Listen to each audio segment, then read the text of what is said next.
What's going on, everyone? Welcome back to another video on the Legend car. We're getting really close to seeing this thing on the ground and able to start up, but we've run into a couple issues here and have a few minor setbacks that has caused us to order a few extra parts. For example, the motor we picked up does not have any of the bushings in on either side, so we gotta either head up to our dealer in Denver, who is not gonna be open this weekend, or try and find a Yamaha dealer local and pick one up from them. We also got shipped the wrong size steel braided cable. It's supposed to be -6 for our AN fittings on our carb T as well as our fuel cell outlet, but unfortunately it's a 0.6 inch outer diameter hose, and we're unable to get our AN fittings on there properly. We've got our other 1250 off of the wooden rectangle and now sitting on a tire so that we can move some things over, make it a little bit easier on ourselves. We've also taken some time to clean up our brake pads and our calipers so that we can put them on and center them up on our rotor here. We do have the proper fuel line on order right now, so hopefully that comes in within the duration of this video. If not,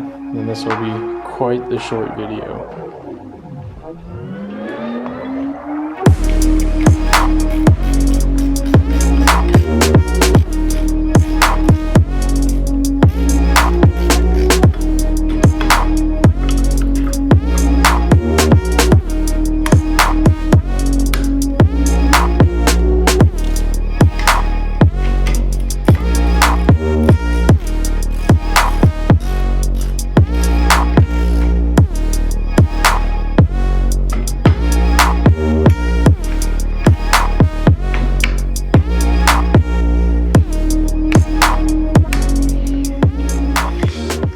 So after we've put our calipers and everything back on and cleaned off our pads, we went ahead and put the wheels back on, dropped it down to the ground just so that we can roll it around and make it a little bit easier for us to work with. We finally got our coil of braided hose in the mail today, so we're now able to make ourselves some AN fittings for our fuel lines. Just finished up this one here. This one's gonna lead from our fuel cell straight to the fuel pump. I'm interested to see if we even need to run a fuel filter, since I know a lot of people don't, but we're gonna get all of our fuel lines in today and see where we can go from there.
This weekend for the car was pretty decent. Got our motor mounts in the car right now, as well as our fuel lines ran. We even got our drive shaft in and our rear end filled up with a little bit of fluid. Got our brand new fuel pump and fuel lines routed as well. Got our fill and drain plug safety wired off so that hopefully if those come loose, we won't be losing them. Still got to clean up our rat nest of wiring down here. It's only a couple of wires, but still want to get it cleaned up a little bit. Got to get our battery in here still. Obviously, we've got our body thrown back back onto the car, not riveted in, but lightly mounted right now. We definitely got to go through and get it cleaned off quite a bit. We still got some residue from the old driver and quite a bit of dirt lingering around on the car. We've also got all of our roll bar padding in, at least what I believe that we need for the year. I know earlier I said we were going to throw our old motor back in the car for practice, but I'll give it another week or so, see if we can get the parts we need for the one we bought secondhand. We're only missing a couple things to get that motor ready to drop in. We still got a couple things like bumper tabs and mounting the new tires on the wheels. We'll probably mount the Hoosiers on this stack of tires that the body's been sitting on. Obviously we still got the mess over here to deal with to get to our tire machine in the corner. Hopefully pretty soon this all gets cleared up. So I appreciate you guys watching. Hope to catch you in the next one.